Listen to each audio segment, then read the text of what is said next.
waiting for the... Hi ladies, it's Lauren from Headstrong Women, and I am here with the fabulous Kieran Flanagan, and we're having coffee this afternoon at Biton in Alexandria. Hi Kieran, how are you going? I am very well, Lauren. Thank you for having me. Thank you so much for coming. It's really exciting and I can't wait to hear what you've got to say. No pressure, right? No, that's it. Just nice and calm.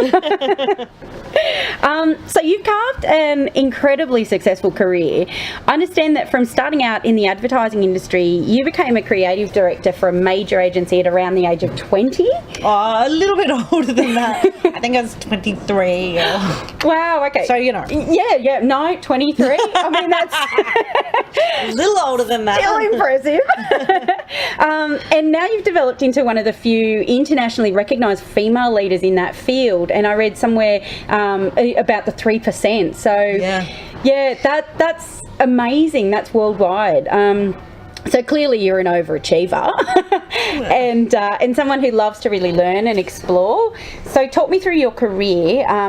How did you decide to enter the field, and what have been some of the highs and lows throughout it? Wow, okay, career snapshot. I, in some ways by chance, I think I entered advertising. I didn't know anyone, you know, I was brought up, my parents had a news agency, they had their own business. Yep. So I was brought up in a business which I loved and learned an enormous amount from, but I did visual communication at uni, and we had to do a group project, and someone wanted to go and interview Simon Reynolds, who you may know, at the time, and I'd never thought about advertising at all. It was an unconscious thing in my world. Wow. And we went along for the interview, and as it turned out, the other 5 people in the group were too starstruck, probably because I knew who he was, to speak to him. So I was left doing all the questioning, and as he described his job, I just knew. I went, you're kidding? Someone pays you for that? Wow. In my head, I distinctly remember my brain just being amazed at all the things that I loved doing seemed to be in this job that I'd never heard of. I didn't know you could be a creative in an advertising agency. Wow. At all. I'd never thought about it. Yeah. And so I went and worked out. I asked him how do you do this? And he said do advertising school. So I did it at night. Oh wow. In my last year of uni, running my parents' business, finishing uni and doing advertising school at night. And I did pretty well in advertising school. It was natural for me. Loved it. Yeah. And they used to take the top students at the time into something they called masterclass, and the guy who hired me was the person who ran it, and he had the original sort of survivor set up, so every week he'd kick people out of masterclass.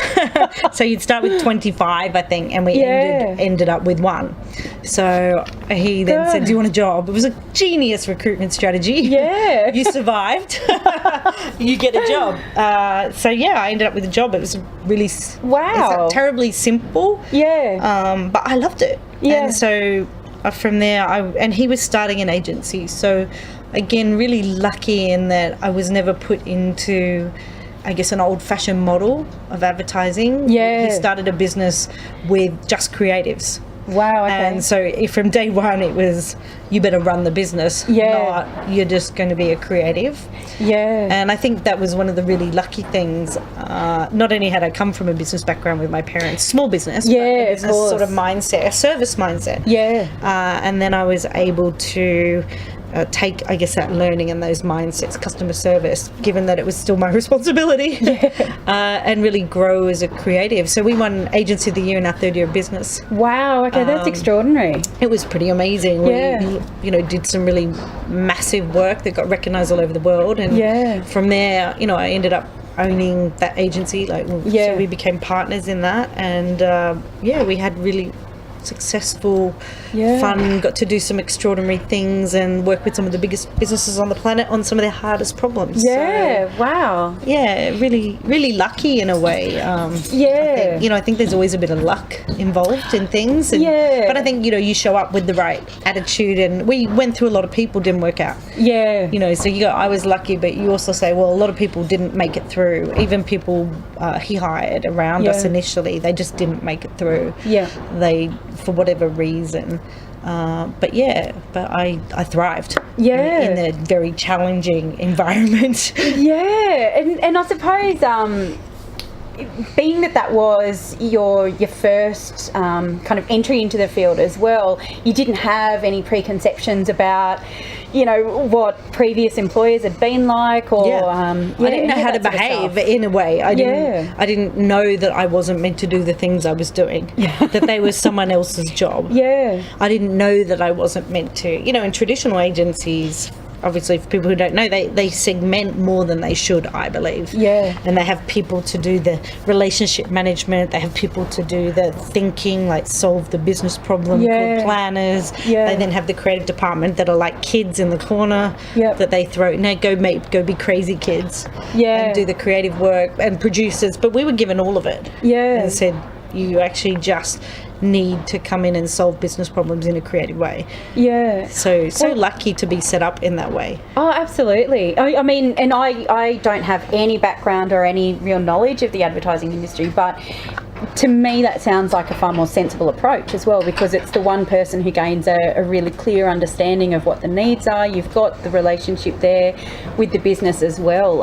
So rather than being segmented, I think and it highly makes a lot more segmented. sense. You know, a lot of animosity and control fight, a lot of control issues. And look, sometimes you understand that, you know, the more clients you have, you know, when you have scale, that I can see why it ended up that way. But I'm such a believer in the power of ownership and collaboration. That I think we had a better model, and we had a better model because we didn't get paid in a traditional way.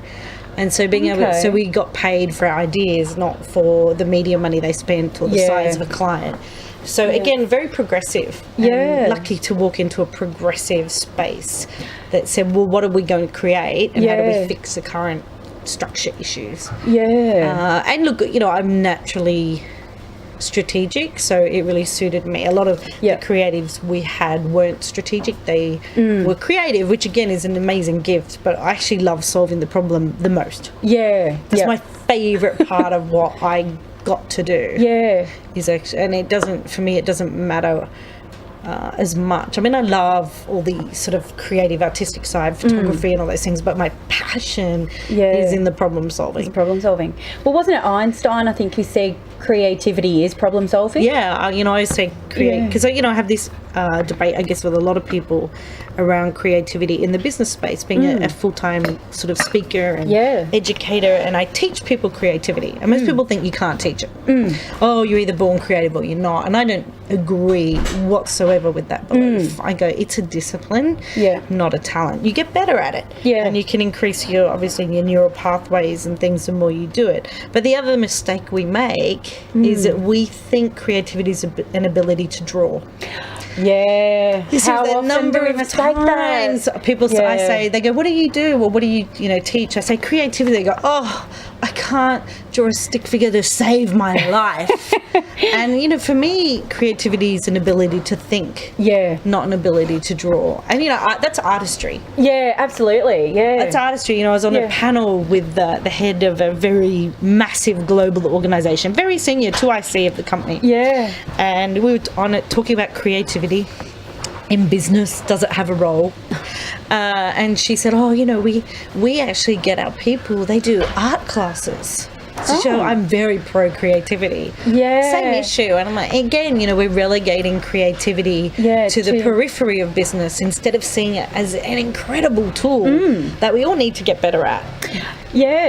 Absolutely. If you think of the rise of automation that we're all facing, you know, most of our jobs are going to be automated in the next 5 to 10 years. 50% is the consistent number from a lot of studies. What we have that robots don't have yet, they may eventually get there, is creativity. Is our ability to empathise, to have different perspectives, to see things from multiple points of view, to solve problems by connecting quite disparate thoughts. To take, you know, an idea from here, you know, if you like, used by dates on Tontine pillows. Like a robot will never collide that yet. You're absolutely right. There's an idea from the food industry that's actually really relevant to the pillow industry that's got no new news. But it's the solving the problem that was there that, you're right, can't... So a lot of creativity is assembling previously disconnected thoughts, which is quite a linear process. Yeah. So for linear thinkers who say I'm not creative, I'm like, no, I know a creative, amazing creative, but she's very linear. And when she solves a problem, she gets a piece of paper and she writes a list on the left-hand side of the page and the right-hand side of the page. Yeah. So if she had tontine pillows and how do we get people to change them more often, she would have change on one side and pillows on the other. Yeah. And she would make a list. And she'd end up with, used by dates on one side and pillows. She would literally link it. Yeah, yeah. So it really she's a very linear problem solver. That's really interesting because I don't think I've ever heard creativity explained that way as well, because you're right. I mean, firstly, it gets really mistaken for artistry, and I think it also gets mistaken for lateral thinking when it's not necessarily. Well, it's not necessarily. Either, it often is. So, I would say there's leaping creatives, which is what I am. I seem to stare into space and ideas pop out randomly. But my business partner, Dan Gregory, is really linear as well. It's all like architecturally. Mind mapping is a really linear process. I hate it. But for a linear thinker, it allows you to make links, right? Whereas a leaper, which I am, I jump into an idea. I have a different preference. So it's a huge problem we have because we don't understand creativity as a tool. Yeah. Again, and we think that creative people are bad with business and money. Yeah. We're like, oh, you wear too much colour and Ken Doan vomited on you and you want to live in a commune and not wear deodorant. Yeah. Because you're artistic, you live in a warehouse and you lock yourself away from society. Yeah. And it's not. Creativity is an absolutely problem-solving, ingenuity, agility, future-proofing, the ability to see things from a different perspective. Yeah. All those things are creative skills, soft skills, and the soft skills are more important than ever before. Yeah. So we need to give up the idea that, my personal mission is to stop human beings becoming irrelevant. Yeah. By fostering their creativity. Yeah, yeah. Because robots can't do that. No. So that's my thing. Like, how do I go and have businesses and small businesses and entrepreneurs understand that their ability to think is absolutely crucial right now? Yeah. Absolutely. Wow, you've just given me so much more to think about as well. And I just love that you've taken something like the word creativity out, you've really blown that out of the water as far as what it is and what it isn't. So, yeah. Wow, okay. And so you've been able to do that, as a job, and that's what you're essentially still doing. Well, every it's day. Essentially what I did in advertising when I had my own advertising agency, and I worked for a really big global one as well, and we turned that business around. It became the most awarded agency on the planet. And but for me, and the reason why I left the advertising industry as such was that my passion is actually in transforming creativity into business. And the ad wasn't enough. Yeah, it wasn't deep enough and it didn't affect the culture enough. Yeah. So, finding a way to write about it, speak about it, blog about it, became really important for me. And hence the career shift. But it's essentially the same skill. It's how do we deeply understand human beings? How do we, deeply understand what motivates them, what drives them? How do we understand business problems? How do we develop empathy and humanity? And how do we, creativity is a numbers game, is the other thing. Okay. The biggest tip I have for anyone listening that wants to be more creative is do the work. Yeah, yep. Do the work, because most people stop at their third idea. That's interesting. Okay. Most people do when they're trying to solve a problem, or you're trying to come up with a title for something, or you need to name a presentation, or whatever you're doing. You get a piece of paper out and you write something down and it's not very good, so you do something else. Yeah. And it looks so much better than you first seen. Yeah. So you then decide to be diligent and you do a third thing to check. Mm-hmm. And it's okay. And then you go back and you go, the second one is the one. Yeah. And most people go with their second idea. Right, okay. That's what human beings do. Whereas when I'm solving a problem, I do hundreds of ideas. Yeah. I just have a discipline. I sit down and I fill a piece of paper and I don't get up until that paper's full. Yeah. And then my business partner does the same, but we do hundreds. So by the time we get together, we've got thousands of options. Yeah. And I always say to people, we're not more creative than you.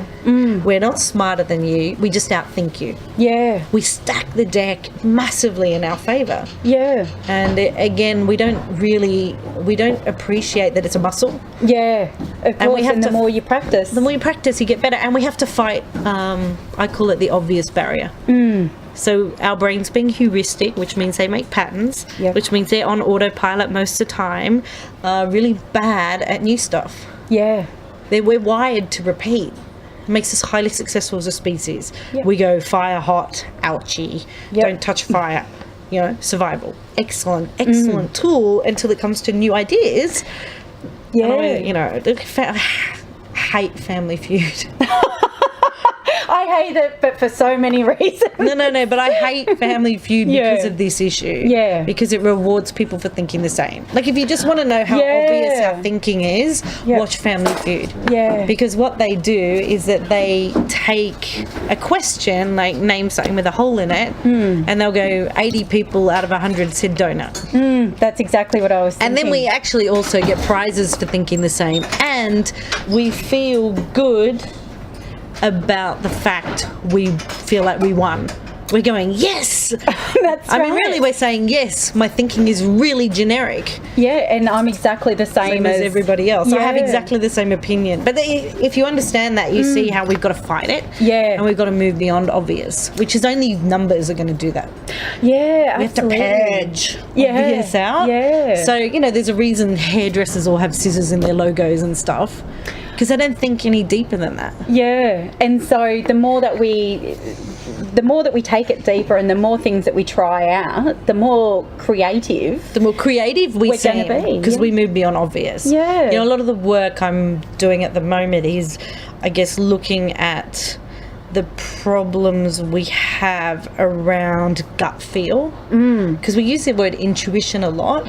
And my concern is intuition is actually familiarity. Wrapped up in a different word. Yeah. So when we say, but my intuition told me that idea was right, it usually means, of course it's right. I've seen it hundreds of times before and it feels right. Yeah. And then we actually need to foster counter-intuition. Yeah. So I'm doing a lot of work in how do we foster intuition. Can't say it. Intuition, that's a problem. I'm going to have to change it. No, I know I can say it.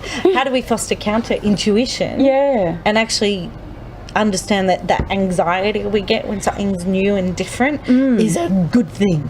Yeah. And if we don't have it, it should be alarming to us. Because it means we're doing the same. Yeah. It's too easy. It's too common. Yeah. It's not going to be challenging enough. And stand out for every human being is the most important thing we can fight for. Yeah, absolutely. And that individual, it always strikes me with individuality and the strive towards it. You find that there's less and less of it. And you're right, like with that anxious feeling is There's some gardening going on at the cafe. It's very exciting. We're both looking alarmed. You guys haven't got the joy of visual to see it, but thank you, listeners, for putting up with the gardening. Yes, thank you. We were just wondering. Yes, watching. Yeah, and so with the anxiety, prompting us to feel that this is something new and it's something novel, and we should explore it further. Is a wonderful thing, I think. Yeah, we don't want to be in terror. No, that may be too risky. Again, don't go. Well, Kieran said. But that feeling that says, okay, well, this is something new. I should explore it. This is unfamiliar. Yeah, unfamiliar. Because we react to unfamiliar with a slight anxiety. Again, natural human reaction. Yep. Intuition isn't always the best thing to go by. No, I'm all about educated choices. So, and intuition certainly doesn't fit into that for me. Oh, look, I use it, but I'm conscious that, it can be a trap. Yeah, I think it's part of part of the bigger picture. I certainly wouldn't recommend anybody go completely on intuition. Yeah. So okay. So you've already touched on a lot of this. I mean, you're a social futurist, a behavioural strategist. You're an educator and an author. For most of us, it's difficult to comprehend what the future might bring. So where are some of the major changes that you see for not only businesses but for the individual as well? Well, again, as I touched on, automation, artificial intelligence. We're about to be run by robots. Yeah. Now, I know we had movies to warn us about what that might look like. Now, I know we had movies to warn us what that might look like, but I don't think we've paid a lot of attention. We're essentially entering a time where we potentially don't need to work as human beings. Yeah. And we're probably 10 years out from it. But, what we do know is nanotech, which is obviously tiny, tiny microtech, will transform our health and how we age. And we will essentially be computer chipped. There's a chip they're testing at the moment in Switzerland that is so small it gets injected into your bloodstream. Wow. And it makes a circuit every, however long it takes you to get through your bloodstream, goes right around your body, and it records data. Oh, wow. Okay. So it goes back to a smart device on your wrist and it gives you real-time data on every system in your body. So if you imagine the transformative effect that's going to have on how we our medicine. That's incredible. We're not going to have to wait for symptoms to arrive. No, it'll alert you. It'll be like, your cholesterol's getting high, you need to go to the doctor. Yeah. So, we can't fathom. And you think of the effects it has on insurance and how we age and, and aged care, food, you have too much sugar, all of it will be monitored. It's a little depressing, but it's also amazing. So that will be extraordinarily different. And it's the same AI everywhere. Robots can learn and adapt. So they're not the car manufacturing line robot of before. They're able to live amongst us and respond and, be actually really responsive to each individual situation. So cleaning, cooking, obviously automatic cars, all those things, the tech is going to run our worlds. And it's exciting. As someone, you go, well, wow, what kind of old people are we going to be? Fascinated by that question. But I also like to look, as a social futurist, and it is less about the tech for me and more about, well, what does it mean? And how's it going to affect human beings? So if you go with the rise of automation, it means that potentially we don't need to work, but it also means that a lot of the workforce will be freelance. So we're going to start to work more for ourselves and less for big companies. And, I was saying to some leaders of a big company the other day, what are you going to do when people no longer work for you? They're going to work for themselves. And things like loyalty are going to become a weird sort of measure of someone's commitment and passion. Because they're not going to be loyal to you. They're going to work for you for a time. And they're going to work on a project. And they're going to come in and they're going to be amazing and they're going to leave. So that's a very different environment that we're all going into. There is, isn't there? And I talk with people quite regularly about that as well, the fluidity of employment at the moment. And you'll find people working more than one job with more than one employer at any given time. And it's an interesting space to be part of. And, what does it mean to own your job now as well? So it's, it's like the second job, the third job is really on the rise, particularly millennials.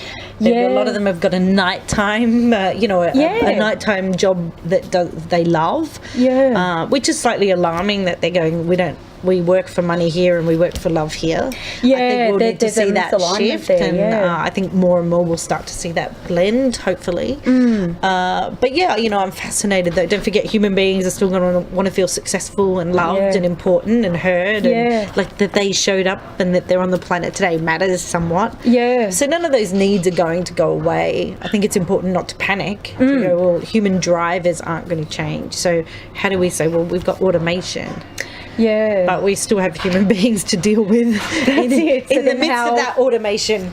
How do we adapt, and how do we creatively adapt to that? And that's why creativity is so important. Because as you can imagine, robots are going to be doing the functional. So if you imagine accountants, most of that basic functional stuff robots will do. But what they won't do, and what accountants will have to do more and more, is actually think and, you know, connect things that are disparate and bring different points of view. Yeah. So they'll be called on more and more. You can see why big accounting companies are turning themselves into the kind of McKinseys of the world. We're a complete solution. We're going to engineer your business. Yeah. Because they see the future. Yeah. And they understand the accounting part of their business is going to be more and more automated.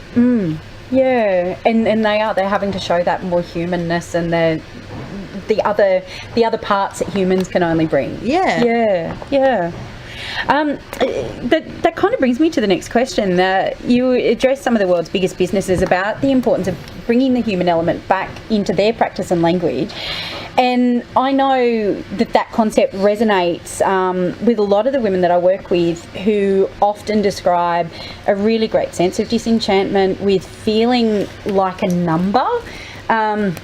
So do you have any suggestions on how, as an individual, we can help to put the human element back into the businesses that we work for? Well, first thing I want to say is we need you to. Yep. Business isn't always set up for it, but it's absolutely crucial. You know, our ability to be empathetic, to bring our humanness to work is fundamental, and it's something again that robots won't be able to replicate. And the more we can build humanity into what we do, the better result we get. And it's going to set us apart. You know, in a world of automation, the humanity of a human being really makes an enormous difference. So how do you bring more of it? I think you start showing yourself to be that. You know, talk a bit more about yourself. I saw this, I can't remember the company they were doing it, but they were having their people have dinner with people that used to work in the company, like old people that have retired out of the company. So they were all getting a turn to take someone to dinner who, you know, was like 70 years old. And that's why it was a really lovely way to retain the humanity in a business. So it's got to be, how do you connect people? You know, Steve Jobs famously built Apple to, I think he did the same at Pixar, to make people bump into each other. So where he put bathrooms and things were deliberately a long way away to encourage the communal sort of mindset in a company. And, you know, instead of people squirreling away at their desks and never seeing each other, they deliberately made all the essential things where you have to bump into each other. So I think that's how you can bring humanity back in a really simple way, is make sure, you know, go meet people, go to other levels, go to floors, introduce yourself, say hi in the lift, don't stand there. Make sure that you're not eating lunch at your desk. Don't eat lunch at your desk. Go, hey, every Friday I go have lunch with a different person in the business. You know, really simple things that are just about, and it's good for our careers, because again, most people I work with, and some of them I do a little bit of mentoring, and you know, and it's a common question for women, but most of them think being good at their job is the secret, and that we just need to get better at our jobs. We need to fill in that 5% gap. But no, the game we're playing isn't one of how good we are at our jobs. No. Well, I think we've all seen those examples, haven't we, where we've seen people who aren't necessarily the best at their jobs. Who are succeeding, and because and they potentially are the best at the job that they have, which is to build relationships, trust, and have people have a sense that you'd be great at this. You know, we're all in the relationship game. And it's people, but it's not fair. But no, we just mistook the job. We thought our job was at a certain level. Competence becomes generic. So you're probably generically competent. And that's okay. More competence isn't going to set you apart. What's going to set you apart is your ability to connect. And if you understand that that's a real game all of us play. You go, oh, wow. And here I was thinking, I just need to get smarter, better, more efficient. I need to deliver more. I need to work harder, longer. No, you absolutely need to understand the role of human connection. And that's what I need to be working on. And it's probably the gap most of us have, because we've got our heads down being really amazing at delivery. And I think that when you say that to people, and when you address really large groups saying that as well, you must get a lot of kind of either blank faces or a lot of faces, like I'm pretty sure mine's been doing, is that, oh yeah, like once you say it, you see it, and you go, oh. You go, I think we all got confused about the job description somewhere along the way, and it's the same with our customers. You know, it's as much. You know, I used to go to this terrible hairdresser. It was such a bad experience. Like that, of course, they cut my hair fine, but the guy was morbidly obese, and he used to pant while he cut your hair because he couldn't move. Yeah, like he actually couldn't move, so obviously breathing was hard work, and he used to breathe down my neck while he trimmed, and it was awful. But there was something, they're in this funny little place, and it was like a little time warp, and the whole community used to come in, and like little old ladies used to come in and sit and chitty chat, and I loved the sort of weirdness of the whole thing. You know, were they the most flashy, fancy, amazing experience? No. But they were this weird, human, quirky thing. And that set them apart. It was really endearing. I ended up leaving. I was at some point when it's too weird. But I think we underestimate that. We underestimate that we don't necessarily have to be the best. In fact, studies found it. You know, they found that, the best idea doesn't win. The right idea doesn't win. We think being right is going to make us win. But we're right. We're good at the job. We're right. We've got the data. We've done the research. We know, but it never does. No. The right idea doesn't. You know, you look at scientists. We're working with a bunch of healthy food people, app growers and scientists around. Well, why don't people eat better? And we're like, McDonald's is kicking your butt. When it comes to humanity and connecting. Very true. And you want to be right, not rich. My business partner Dan always says it to people. You want to be right, not rich. You don't want to sell them what they want to buy. You want to sell them what you want to sell. And I think a lot of us can get caught up in that at work, and we get righteous. But we're right. And we're better. And he goes home or she goes home, and we work harder. And the injustice of it all makes us bitter and resentful, instead of looking at what we're missing. Absolutely. Well, I was just going to say, bit of a light bulb moment, that you're right. When you're right fighting, you really are closed off, and you've lost the creativity instantly, and you've lost, that kind of openness to And look, the best product doesn't win. Beta was better than VHS by a mile. Microsoft. Technically probably better than Apple. If you went for all the things, I personally still love Apple. But really, again, if you understand that it's never about best or right.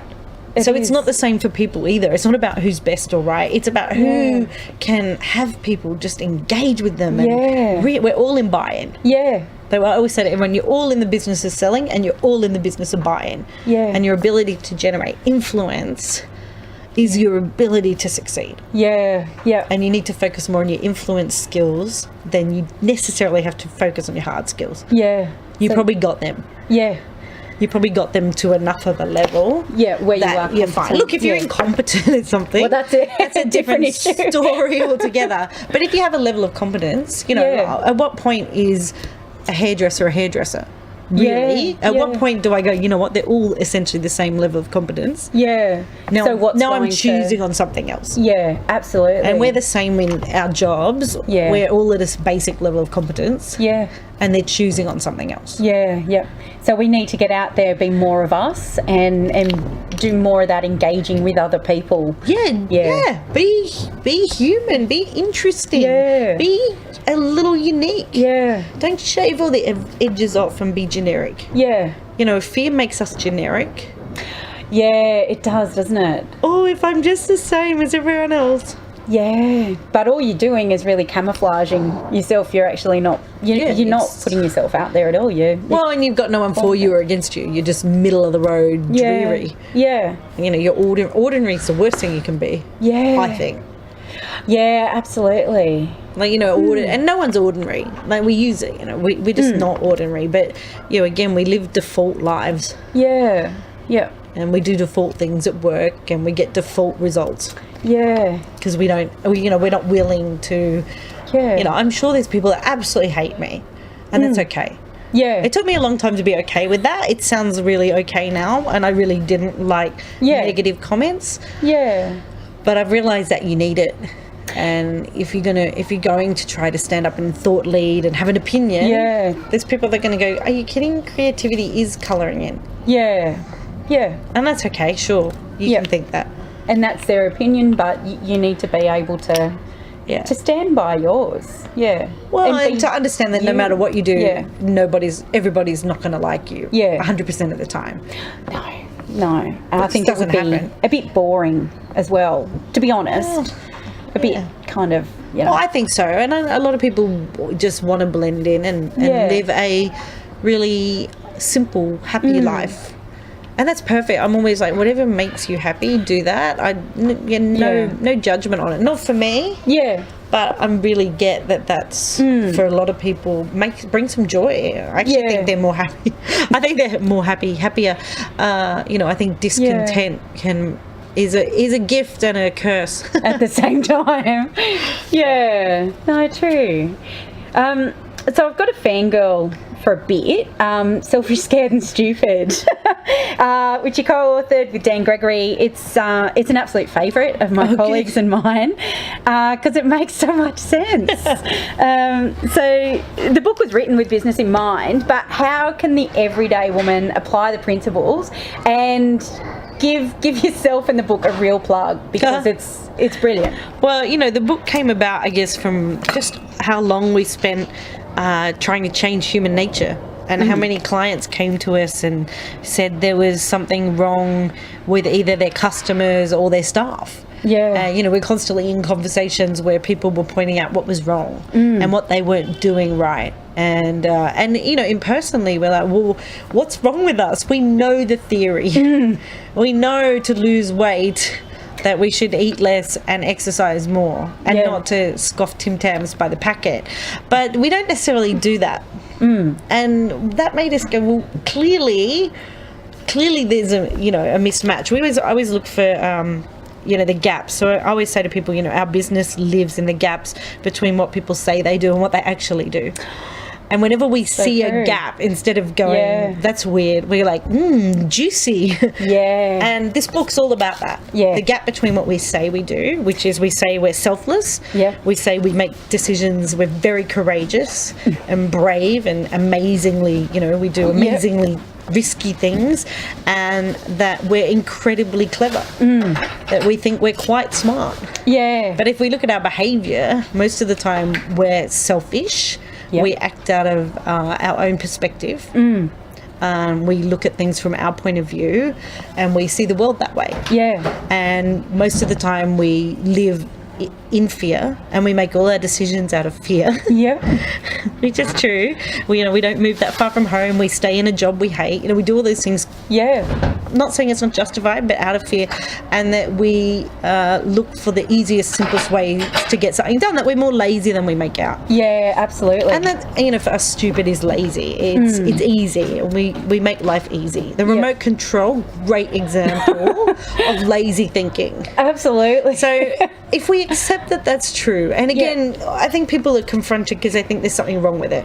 There's absolutely nothing wrong with it. It's perfectly human. There's actually a book about letting ourselves off the hook a bit. Stopping beating ourselves up about what we're not. Because we think, what I need to do is become more motivated, to go harder, to push myself further. If I'm just inspired enough, and I work hard enough, and I believe enough, then I'm going to be extraordinary. I'm like, you know what? That's really hard work, and at some point it'll fail. So the book's all about, well, what if we designed with human nature in mind? What if instead of fighting it, we went with it and we said there's nothing wrong? No one ever has a people problem. They have a human understanding problem. They have a design problem. They've actually had a mismatch between what we want to do and how we're wired, and what they're trying to make us do. And let's change the system, not the people. Which is, again, how do we look at things from other people's points of view? How do we, if we're a boss or a leader or just a person, my family, I'll give you a funny example. So my husband and daughter are really messy. I'm not amazing, but I'm the best of a bad bunch.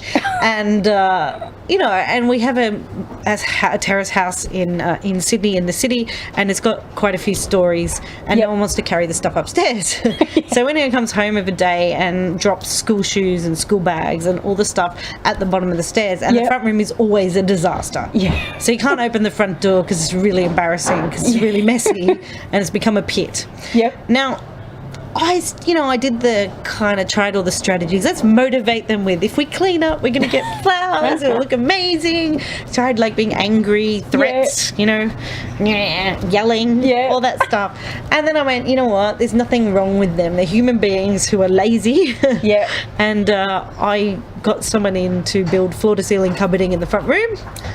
So the shoes can live downstairs, the school bags, you just walk in the front door and put stuff in the cupboard. Yeah. So I changed the system rather than fighting the human beings. Yeah. And I think it's a wonderful way, if we see the world that way, if we stop going, when we're constantly encountering resistance, I'm like, we have a design problem. We don't have a motivation problem. If we're not into that, again, it's human beings want to do the fun stuff. Yeah. So how do we make it more fun? Yeah. How do we engineer for that? Yeah. How do we get, if people don't want to do their timesheets, let's rethink timesheets. Yeah. Let's not send out email after email. Yeah. Their timesheet. Clearly the system's broken, not the people. Yeah, and it's not going to matter how much nagging goes on. We kind of get a temporary result, but the behaviour slips back. Yeah. And how do we design for that? So the book's really fun about that. And once you see it, you can't unsee it. People keep telling me. Yeah. Oh, look, it just I can't unsee this. Makes so much sense, and I think in the broader sense, there's just such an industry around promoting all these other things like the motivation builders and billions of dollars stuff, telling us we're not enough. And if it worked, then that industry wouldn't keep building itself. It's a bit like the diet and health industry. You got it. Better sex, better health, better job, better partner. Yeah. Oh, it's exhausting being human. It is. And we feel like there's something wrong with us all the time. We chant mantras and we go, I'm a special snowflake, and we really hope that we'll be better one. And I was saying, we work with who we want to be, not who we are. Yeah. I'm like, you know what? Who you are is perfect. You're amazing already. Yeah. You're just human. Yeah. Now, how do we accept who you are and look at working with that? Yeah. And I know, if I know that, that's a weak spot, and no one's good in every area of their life. No. It's a myth. You can't be good at everything all the time. You can be good at some things some of the time, and that we're usually just holding parts of our lives together like by a thread, and there's a couple of things that are working really well. Like my house, mainly messy. Yep. I'm not going to get gold stars for organisation. Not going to happen. I have to really work hard to build systems to make organisation work for me. Yeah. Yep. I am not good at saving money. Yep. I have to have systems that do that for me. Yeah. I have to steal the money from myself before I notice. So, some people are really motivated around that. Yeah. They're really diligent. It's not your strength. There's nothing wrong with me. No. Well, there clearly is, but I wrote a book to make myself feel better. There's nothing wrong with me. It's, again, how do I engineer a system to work with that? Yeah. And we're like, how do you just make stuff really easy? Just go, what do people do? Okay, let's put stuff in the middle of that. Yeah. Let's not divert people. No. So, we're doing a recycling project with Coca-Cola, and we did the research groups, and everybody in the research group said, I want to recycle. It's good for the planet. I am so into this. So we were like, great, recycling it is. And we went and put recycling bins into shopping centres. Like, hey, we're saving the planet. Woohoo. And we're like, wow, we didn't get a lot of recycling. That's weird. People said they really want to recycle. Yeah. But we watched people, and what people did was the recycling bins weren't in the right spot. Yeah. So we moved the recycling bins, we made them less designer and made them a really bright colour. Yeah. And we put them basically so people had to walk into them to get out of the food court. Yep. Recycling went through the roof. Yeah. Because again, you're not... We're not putting a sign up saying, hey, recycle, save the whales. You're actually working with people and what the best recycling system we could have, which they haven't been able to do, is to put a recycling bin in the middle of the table that you literally just have to push your rubbish into. Yeah. Then people would clean up their tables. Yeah. They would. So again, how do we engineer for our selfish, scared and stupid? Yeah. In a really cool way. Yeah. And it's just, again, reduce the friction. Yeah. It just makes sense. Yeah. It really, it just and makes again, sense. If you're looking at work, if it's personal and you're going, well, I'm not getting the response I want, clear, it's how do I see things from their point of view? Yeah. Yeah. What does the person promoting me want? How are they feeling? We see it from our point of view, not, well, this is how they're feeling and this is what they're afraid of. Yeah.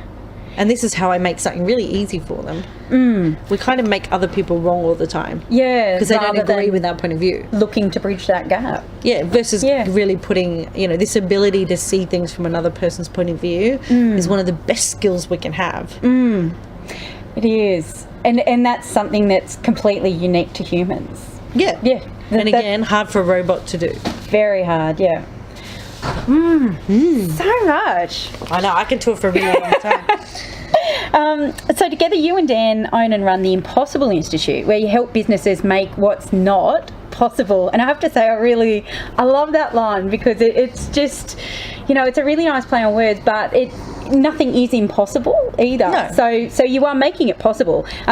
So what's your impossible dream? My own impossible dream. Oh, look, I think it's still in this, how do we have creativity, I guess, honoured as a skill it is, and not shoved aside in an age where we really need it. Yeah. In a time where humanity needs it. Yeah. And we need it not to be not taught at school or not valued. It's to raise, I guess, the value of creativity on the planet. Yeah. Because I think it makes people happier.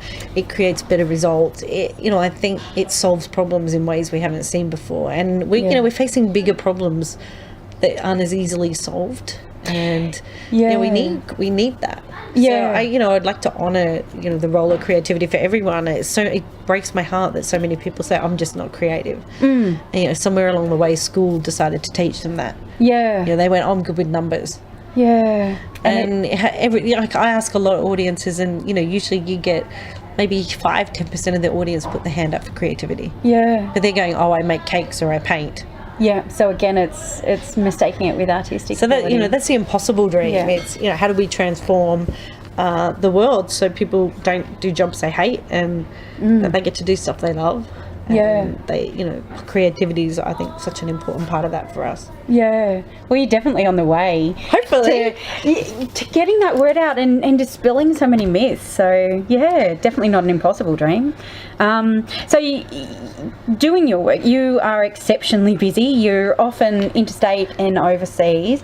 So we were talking before recording a little bit about work-life balance, and it's a term that neither of us like. No, I'm not a fan of work-life balance. Yeah. So how do you describe the concept, and in your experience, is it ever possible?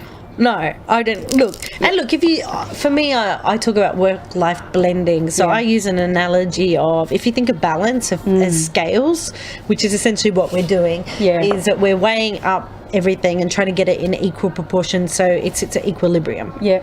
Right?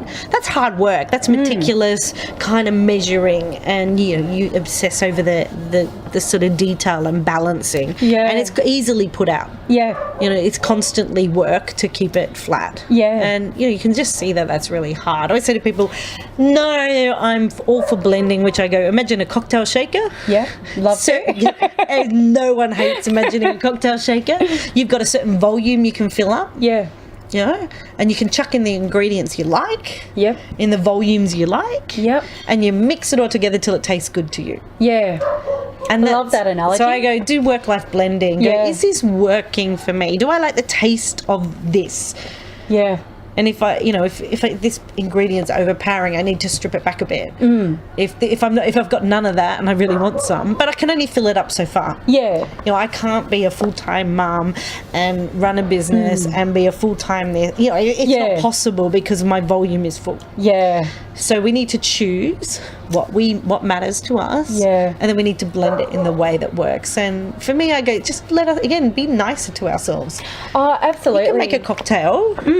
Everyone can make a cocktail. This is the thing, and everyone's taste is going to be different. And I'm going to steal the analogy because one of the things that I work with women about is being okay that your life is about making choices, and those choices are really individual. Nobody's particular mix of work and family and home and fun and hobbies, and nobody's is going to be the same. And what we need to do is be choosing what's right for me at this particular time, because that may well change tomorrow. What's your cocktail?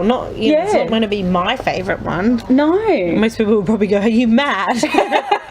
I assure you it's probably no one else's cocktail, but I like it. Now I'm just intrigued. I like it. I live a kind of chaotic, crazy life. Yeah. And for a lot of people, there's not enough regiment in it, and there's not enough discipline and kind of set agenda. And my life is very random. Yeah. But I really enjoy that. Yeah. But I know my neighbour a few doors down, her kids are in bed by... I'm so jealous. Her kids are in bed by 7 o'clock. They run a great business. Yeah. She makes sandwiches once a week and they're frozen. Oh, wow. Seriously amazing. Yeah, and I look incredible. at her really sadly. But I know I wouldn't like the taste of that. Like, if I actually implemented that, it wouldn't be for me. No. But I can admire it. Yeah, you can appreciate it. I can look at it on the bar longingly. But I know that, it's not the cocktail for you. For me. So I just, when I'm working with people, the same thing. Just be kinder to you. Make it work for you. Stop worrying about what other people think about what you like. Yeah. You want to put ice cubes in your wine? Run with it. Go ahead. I know people that do that. Go ahead, put ice cubes in your wine. That's your thing. Yeah. And I think we're too conformist. Yeah, absolutely. And you need to work out, and you need to honour what's okay for you at that time. What cocktail you want. What cocktail you want. It's perfect. And it can change. Yeah. It doesn't have to be the same, and it can vary. Yeah. And I think, again, knowing that, you go, well, what is it this week? And it's really easy to go, oh, I'm really out of balance here. I'm going to use the word balance. But the flavour's not right. Yeah. Because I'm missing a key ingredient. Yeah. Yep. But something's got to come out because I've got a certain amount of volume. Yeah, that's it. So what am I going to take away? What am I going to have less of? Yeah, yeah. No, I love that analogy. It's easy, I think, for people to understand. You go, oh, yeah. And it said everyone likes cocktails. We do. I feel bad for people who don't. I don't actually drink, but I like mocktails. So same thing. Oh, look, mocktail, cocktail. Same, right? Umbrella, right. Tropical island. That's it, one of those little giraffe toys that goes over the sides. They're amazing. They're great. I hope everyone's having one right now. So I've seen that you're on the debate panel for the upcoming Too Hot to Handle debate for the Supernova Tribe, and the topic is gender equality. Is it time the ladies stepped up? I can't wait. I'm actually coming along. Are you coming along? Yeah, everybody come along. Please come. It supports a really amazing charity. So it'll be a bit of fun. It should be a bit of fun. As we, debate the gender issue, which clearly does need debating. Absolutely. Well, I was going to say, without giving away your debate strategy, what are your thoughts and where do you sit? Look, I think it's, again, immensely complex because we're dealing with human beings and we're dealing with fear. And a lot of people think that they're losing something. A lot of people that hold more of the power are being asked to give some stuff up, in their opinion. And I think that makes it really hard. And I'm not sure that anyone really knows. I think women are we're obviously partly responsible because but we're also partly disempowered. Yeah. And it's not a one fix. It's not a one fix. It's not a simple, we can just fix it if. It's going to take time, and it's going to take cooperation, and it's going to take selling the benefits for everybody. Yeah. I think, we don't necessarily focus on the benefits. We focus on the injustice.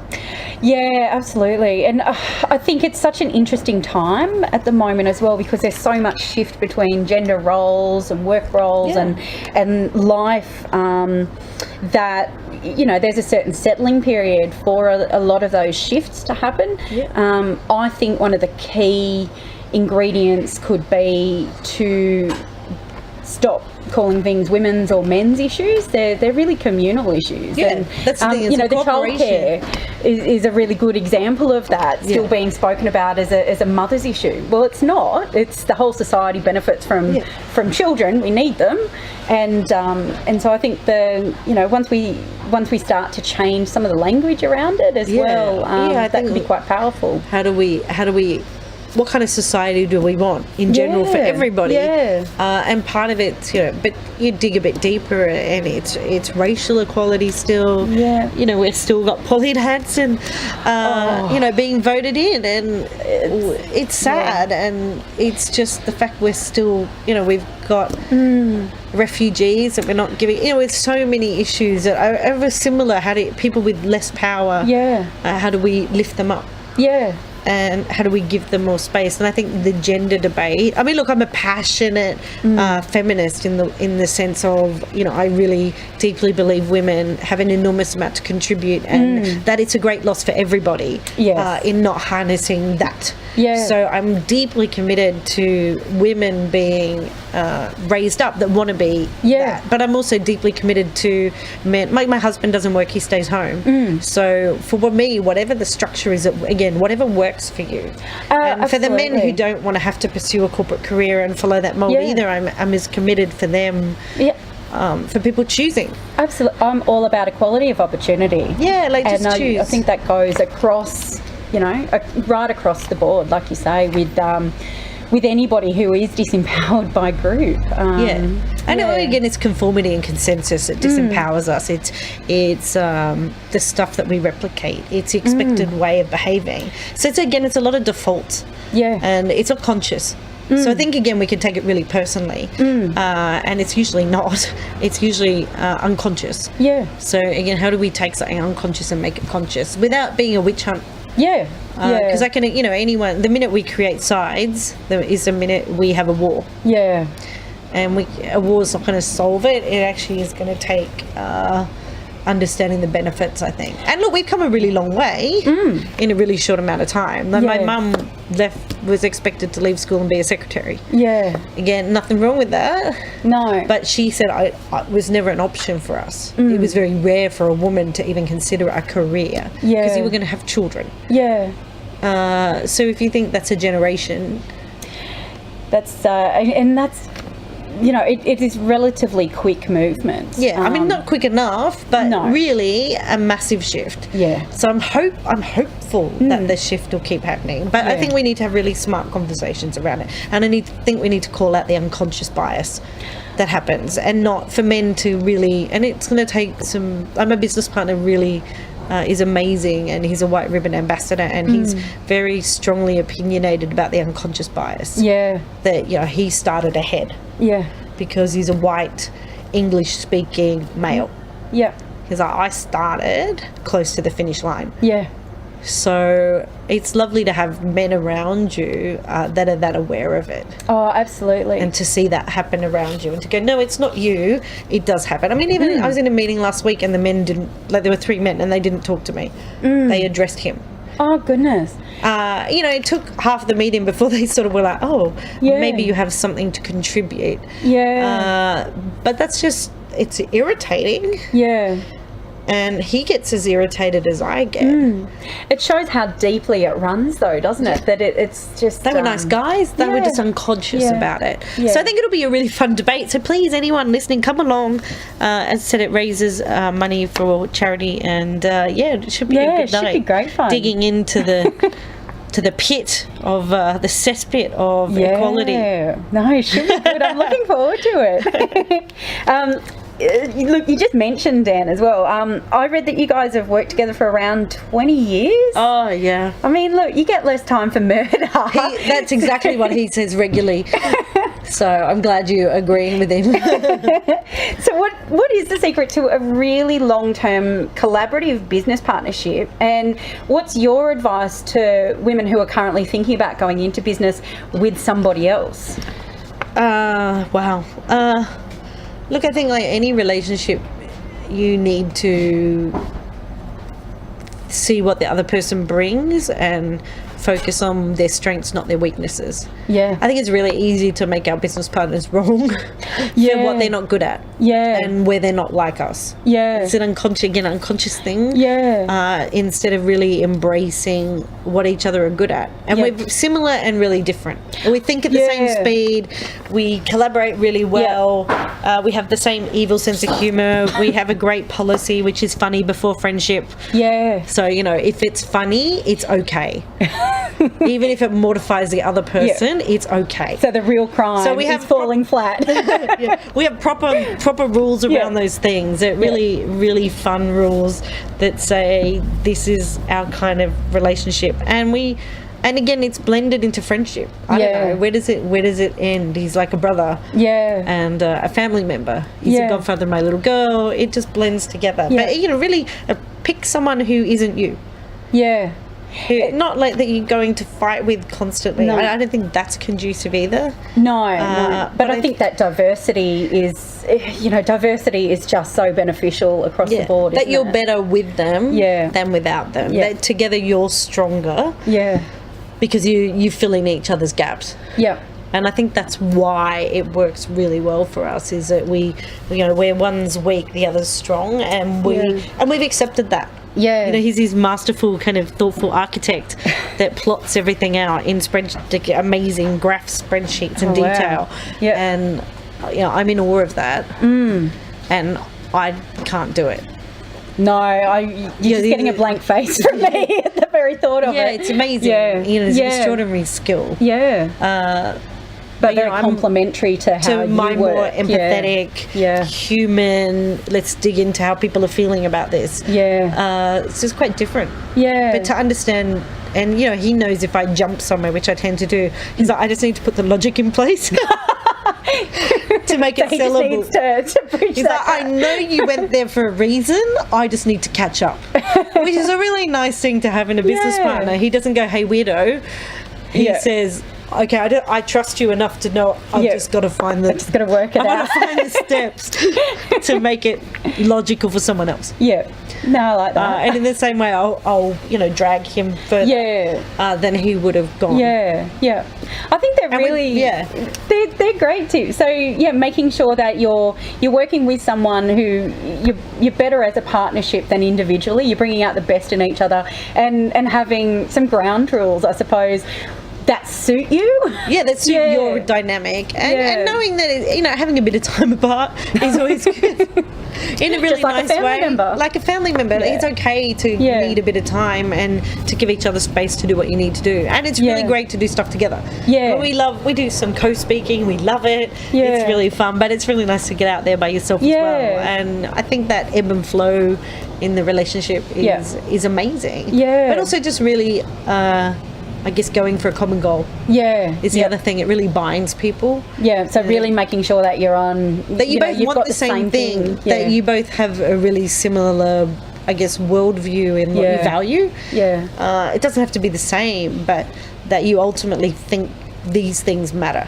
Because if your values are misaligned, you run into trouble. If one of us, like, we both love changing thinking, and we're quite contrarian, and we love that. But if one of us wanted to be really safe and agreeable and conservative, and the other really wants to push contrarian thinking, you can see that that's always going to be hard. But the fact we both like to rethink. I always say we're rethinkers. This isn't right. There's a gap. So the fact we love rethinking and challenging accepted ways of doing things works. We do it in different ways. I always say he's overt and I'm covert. Like it. He's really overt. And I'm much more, I'll erode your foundations. And you walk away going, damn. Whereas he'll come at you with, a cannon. You'll see it coming. You'll get the same effect. But from two different strategies of attack. Very much. But still walking down the same But we still path. Want to attack that. And we still want to bring it down. Now that's wonderful, because I mean I've worked with so many people over the years too who have had really negative experiences of working in partnerships, and so it's really reassuring as well to see such a successful one. Yeah, because I think again people don't communicate, they have false expectations, they don't value the same things, and they go in there trying to fill a gap, but they go in trying to fix something. Instead of going, we're both really capable alone, and together we're better. Because I think sometimes we go in with deficit, and the hope of changing who we are. Again, this desire to change ourselves. If I only have that person in my life, they'll change me. No, they won't change me, and you won't change them. That's it. You'll still be the same people, but now you'll just be struggling with the same crap to deal with. You know, that he doesn't make me more organised. He does it organising for me. But you know what I mean? He's like, he knows that I will be close to late for a plane. And yet he doesn't. And he's there 3 hours early. So instead of being angry, he's like, whatever. So I think, he can't change me. I sound much worse than him, damn. Trying to point out his flaws. No, just that real, complimentary and acceptance that we're not changing who we are. We're just going to work to each other's strengths. Accept who you are. If I have just accept who we are and go, how do I make the most of it? Because I don't know anyone that fundamentally changes. No. Not really. No. We sometimes get a better system that supports us, so we're able to change that thing about it. We're able to improve it, but our fundamental natures are... I think they're pretty fixed. Hardwired. I think. I think there's... I think we kids occasionally, we have a moment where we uncover, but often we've been lying to ourselves up till now. You see people that go, I fundamentally had an epiphany moment, but I think that's, I just got really honest with myself. And I decided to stop faking it. That's my theory anyway. No, I think you're onto something there. I think we are fairly hardwired in those ways. If you had... if you had to sum up all of your advice to women in 3 words, what would it be? I'm thinking. Wow, 3 words.